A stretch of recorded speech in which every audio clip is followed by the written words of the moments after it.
अस्सलाम वालेकुम।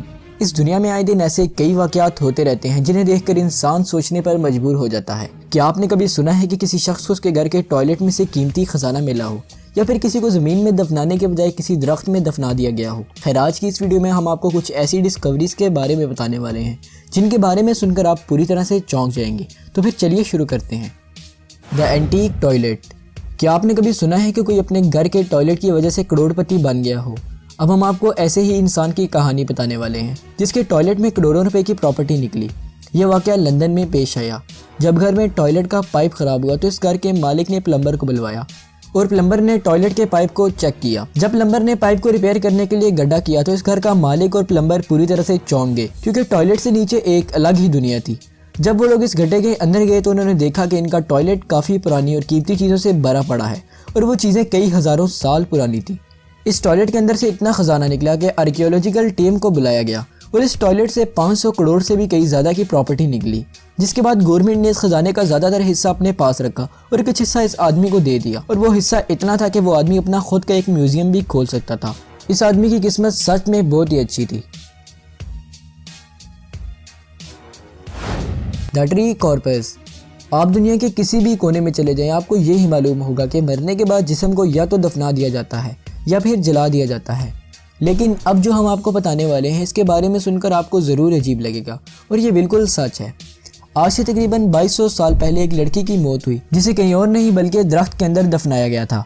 2017 में इस लड़की का जिस्म एक दरख्त के अंदर मिला, और जब तहकीक की गई तो ये पता चला कि इस लड़की की डेड बॉडी को तकरीबन 2200 साल पहले इस दरख्त में दफनाया गया था। इसके साथ साथ इस औरत ने कई सारी कीमती गहने भी पहन रखे थे, और जिस तरह से इसकी डेड बॉडी के साथ जेवरात मिले, इसे देखकर तो ये साफ समझ आता था कि ये औरत अपने ज़माने में काफ़ी अमीर रही होगी, और ये भी हो सकता है कि ये कहीं की रानी रही होगी। और जब इसके ढांचे की फोरेंसिक तहकीक की गई तो ये पता चला कि इसकी मौत बहुत ज़्यादा मीठा खाने की वजह से हुई।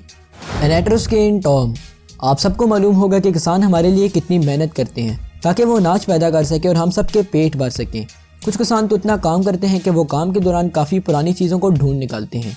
जी हाँ दोस्तों, इटली के रहने वाला एक किसान अपनी खेत में काम कर रहा था। काम के दौरान इस किसान को अपनी खेत में एक ठोस चीज़ दिखी। इसने सोचा कि क्यों ना ज़मीन को खोद कर देख लिया जाए। जब इसने ज़मीन को खोदना शुरू किया तो किसान को मालूम हो कि यहाँ तो एक अलग ही दुनिया है। इसने खुदाई और तेज़ कर दी। जब इस किसान ने खेत को पूरी तरह से खोदा तो इसे मालूम हुआ कि इसने एंशिएंट सिविलाइजेशन यानी कि आज से तकरीबन 2500 साल पहले बने एक मकबरे को ढूंढ निकाला, जिसके अंदर बहुत ही यूनिक और कीमती चीज़ें मौजूद थी। इस किसान की लॉटरी लग चुकी थी, क्योंकि वो चीज़ें काफ़ी एक्सपेंसिव थी। इस मकबरे से निकलने वाली इस आर्ट की खूबसूरती सच में चौंका देने वाली थी, जो इस बात को जाहिर करती है कि एंशिएंट टाइम में भी लोग काफ़ी क्रिएटिव थे। तभी तो वो बिना कहीं से सीखे इतना बेहतरीन आर्ट और अलग अलग तरह की चीज़ें बना लेते थे। इस किसान की लॉटरी तो लग गई थी, लेकिन इस किसान ने कुछ ज़्यादा ही चालाक बनने की कोशिश की। दरअसल इटली में ये रूल है कि अगर आपको कहीं से भी खजाना मिलता है तो आप इसका कुछ हिस्सा सरकार को दे देते हैं और बाकी आपका हो जाता है। लेकिन इस किसान ने कुछ ज़्यादा ही लालच दिखा दी। इसने सोचा कि वो सरकार को ना बताकर ये प्रॉपर्टी किसी प्राइवेट आर्ट इंस्टीट्यूशन को बेच देगा। ऐसा करने पर सरकार ने इसको 1 साल की सज़ा दी, लेकिन इसके बाद इस खजाने को इसी किसान के हिस्से कर दिया गया, और वो किसान इन चीज़ों से इतना अमीर हो गया था कि उसने अपना एक म्यूजियम खोल लिया।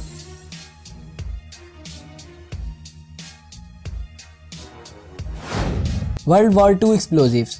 दोस्तों, नदियों में ऐसी काफ़ी चीज़ें मौजूद होती हैं जो हमारे लिए काफ़ी ख़तरनाक होती हैं, क्योंकि इसमें तरह तरह के पोल्यूटेड बैग्स और काफ़ी ख़तरनाक चीज़ें मौजूद होती हैं जो हमारे लिए काफ़ी डेंजरस हो सकती हैं। लेकिन नदी से मिलने वाली अब हम आपको जिस चीज़ के बारे में बताने वाले हैं, इसे जानने के बाद शायद आप कभी नदी के पास भी ना जाएं। दरअसल ग्रैंड नदी में वर्ल्ड वॉर 2 में इस्तेमाल होने वाले विस्फोटक बम मिले। आप सब जानते होंगे कि वर्ल्ड वॉर 2 1939 से लेकर 1945 तक लड़ी गई थी, और इस वर्ल्ड वॉर में जिन वेपन्स और बम्स का इस्तेमाल किया गया था वो आज भी कई जगह पर देखने को मिलते हैं, और ऐसा होना भी चाहिए, क्योंकि जब जंग ही 6 साल तक चली फिर गोली बारूद वगैरह की कितनी बर्बादी हुई होगी। ये वाक़या है फ्रांस का, जहाँ 2 मछुआरे नदी में मछलियाँ पकड़ने के लिए गए। जब मछुआरों ने मछली के लिए लगाए गए जाल को ये समझकर बाहर निकाला कि शायद इसमें मछलियाँ फंस चुकी हैं, तो मछुआरे जाल को देखते ही पूरी तरह से डर गए थे, क्योंकि इस जाल में मछुआरों को विस्फोटक बम्स मिले। लेकिन अच्छी बात यह थी कि इनसे किसी को नुकसान नहीं हुआ, क्योंकि ये सारे डेड बम्स थे जिनका यूज़ पहले वर्ल्ड वॉर 2 के दौरान हो चुका था। जब गवर्नमेंट को इस चीज़ के बारे में बताया गया तो उन्होंने इस इलाके को फ़ौरन से सील कर दिया, और फिर जब तक नदी को अच्छी तरह से चेक नहीं किया गया किसी को भी नदी के पास नहीं जाने दिया। Prison coins. दोस्तों, आप जब जेल के बारे में सोचते हैं तो सबसे पहले आपके जहन में क्या आता है? कैदी या बहुत सारे पुलिस वाले या फिर जेल के अंदर होने वाली गुंडागर्दी। लेकिन आज हम आपको जेल के अंदर होने वाली एक ऐसी कहानी के बारे में बताने वाले हैं जिसे आप यकीनन पहली बार सुनेंगे। ये कहानी स्पेन में मौजूद एक जेल की है जहां तकरीबन 1000 कैदी कैद थे। रूटीन के मुताबिक कैदियों से काम करवाया जा रहा था। सारे कैदी ज़मीन की खुदाई कर रहे थे कि उन्हें खुदाई के दौरान ज़मीन से निकले कुछ सिक्के मिले। वो सिक्के बहुत ज़्यादा थे, इसलिए इन्हें इन सिक्कों के बारे में पुलिस को बताना पड़ा। जब पुलिस ने वहाँ की पूरी तरह से खुदाई करवाई तो वहाँ से तकरीबन 7000 सोने के सिक्के मिले। जब इन सिक्कों की कीमत को पता किया गया तो पता चला कि एक सिक्के की कीमत मार्केट में तकरीबन 2 लाख रुपए है और इन सिक्कों के ऊपर मिडल ईस्टर्न लैंग्वेज में कुछ लिखा हुआ था जिसका अभी तक किसी को पता नहीं चला कि आखिर ये सिक्के कहना क्या चाहते थे। आज की इस वीडियो के बारे में कमेंट सेक्शन में अपनी राय का इज़हार ज़रूर कीजिएगा और अगर आपके साथ कुछ इस तरह का वाक़या हुआ है तो कमेंट सेक्शन में हमें ज़रूर बताइएगा। वीडियो अच्छी लगी तो लाइक ज़रूर कीजिएगा और चैनल को सब्सक्राइब भी कीजिएगा। मिलते हैं नेक्स्ट वीडियो में, तब तक के लिए अपना ख्याल रखिएगा। अल्लाह हाफिज़।